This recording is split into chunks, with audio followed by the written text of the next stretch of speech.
পবিত্র কুরআনে বলেন, কুল্লু নাফসিন যায়িকাতুল মাউত, প্রত্যেক প্রাণীকে মৃত্যুর স্বাদ গ্রহণ করতে হবে, সকলকেই মৃত্যুবরণ করতে হবে।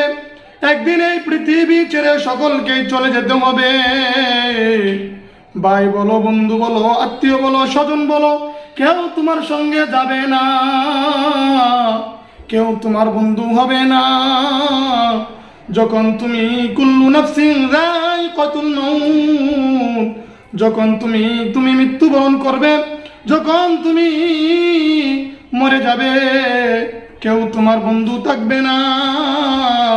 আল্লাহ রাব্বুল আলামিন পবিত্র কুরআনে বলেন, আল্লাযী খালাকাল মাউতা ওয়াল হায়াতা লিয়াবলুয়াকুম আইয়ুকুম আহসানু আমালা। আল্লাযী খালাকাল মাউতা ওয়াল হায়াত, আমি আল্লাহ সৃষ্টি করেছি মৃত্যু এবং হায়াত। মৃত্যু আমি সৃষ্টি করেছি, হায়াত আমি সৃষ্টি করেছি। তোমাকে একদিন মৃত্যুবরণ করতে হবে। ও আমার ভাইয়েরা, সকলকে এই পৃথিবী ছেড়ে চলে যেতে হবে। আল্লাহর নবী, বিশ্ব নবী, আখির নবী মুহাম্মদুর রাসূলুল্লাহ সাল্লাল্লাহু আলাইহি ওয়াসাল্লাম বলেন, মান মাতা ফাকাদ কামাত কিয়ামাতুহু, যে যেদিন মৃত্যুবরণ করলো সেদিন থেকে তার কিয়ামত শুরু হয়ে যাবে। যে যেদিন মৃত্যুবরণ করবে সেদিন থেকে তার কিয়ামত শুরু হয়ে যাবে। যখন আপনাকে আমাকে কবরে রেখে আসবে, আমি যখন এই পৃথিবী ছেড়ে চলে যাব, আমার দেহ থেকে যখন প্রাণ পাখিটা উড়া দিয়ে চলে যাবে, রূহটা বের হয়ে যাবে, আপনাকে আমাকে যখন কবরে রেখে আসবে, ওই অন্ধকার কবরে কেউ থাকবে না। ভাই আর বলো, বন্ধু বলো, সাথী বলো, বাবা বলো, মা বলো, কেউ তোমার আমার সঙ্গী হবে না। আল্লাহর নবী, বিশ্ব নবী মুহাম্মদুর রাসূলুল্লাহ সাল্লাল্লাহু আলাইহি ওয়াসাল্লাম বলেন, আল কবরু রাউযাতুম মিন রিয়াদিল জান্নাহ আও হুফরুম মিন হুফারিন নার। আরে ভাই, কারো কারো জন্য কবরটা জান্নাতের একটা বাগিচা হয়ে যাবে, আবার কারো জন্য, অথবা কারো জন্য কবরটা জাহান্নামের গর্ত হয়ে যাবে। এই অন্ধকার কবরে তোমার আমার সাথে কেউ থাকবে না। আল্লাহ নবী, বিশ্ব নবী আরেক হাদিসে বলেন, আকসিরু যিকরা হাযিহি মিন লাযযাতিল মাউত, তোমরা বেশি বেশি মৃত্যুর কথা স্মরণ করো, বেশি বেশি করে তোমরা মৃত্যুর কথা স্মরণ করো। ঘুমানোর আগে একটু আমি চিন্তা করে নেই, হতে পারে এই ঘুমটা আমার জীবনের সর্বশেষ ঘুম। এই ঘুমের পরে মনে হয় আমি আর জাগ্রত হতে পারবো না, মনে হয় এই ঘুমে আমার মৃত্যু হয়ে যাবে।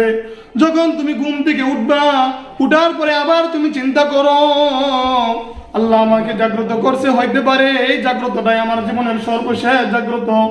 আমি মনে হয় সকাল আর পার করতে পারবো না, আমাকে মনে হয় এখনই মৃত্যুবরণ করতে হবে। এজন্য সর্ব অবস্থায় তুমি মৃত্যুর কথা বেশি বেশি স্মরণ করো। যদি তুমি বেশি বেশি মৃত্যুর কথা স্মরণ করতে পারো, তাহলে তোমার দ্বারা কোনো প্রকারের গুনার কাজ হবে না। আল্লাহর নবী সাল্লাল্লাহু আলাইহি ওয়াসাল্লামকে আবু যর রাদিয়াল্লাহু তাআলা আনহু বলেন, ইয়া রাসূলুল্লাহ, ইয়া হাবিবাল্লাহ, সর্বশ্রেষ্ঠ কোন মানুষ? সবচাইতে জ্ঞানী মানুষকে, সবচাইতে বুঝমান ব্যক্তিকে? আল্লাহর নবী, বিশ্ব নবী, আখির নবী মুহাম্মদুর রাসূলুল্লাহ সাল্লাল্লাহু আলাইহি ওয়াসাল্লাম বলেন, সবচাইতে বুদ্ধিমান হলো সেই ব্যক্তি, যেই ব্যক্তি বেশি বেশি মৃত্যুর কথা স্মরণ করে। সর্ব অবস্থায় সে মৃত্যুর কথা স্মরণ করে যে একদিন আমাকে এই পৃথিবী ছেড়ে চলে যেতে হবে, এই পৃথিবীতে আমি থাকতে পারবো না। এজন্য ভাই, আপনাদের কাছে আমি অনুরোধ করে বলতেছি, ভাই মৃত্যুর কথা স্মরণ করেন। ভাই, কোন দিন জানি না আপনার আমার মরণ চলে আসে, কখন যেন আমাকে এই পৃথিবী ছেড়ে চলে যেতে হয়। এজন্য সকলে মৃত্যুর কথা স্মরণ করি। জীবনে যত গুনাহ করেছি আল্লাহর কাছে তওবা করি। আল্লাহ রাব্বুল আলামিন বলেন, লা তাকনাতু মির রাহমাতিল্লাহ, তোমরা আমার রহমত থেকে নৈরাশ হয় না।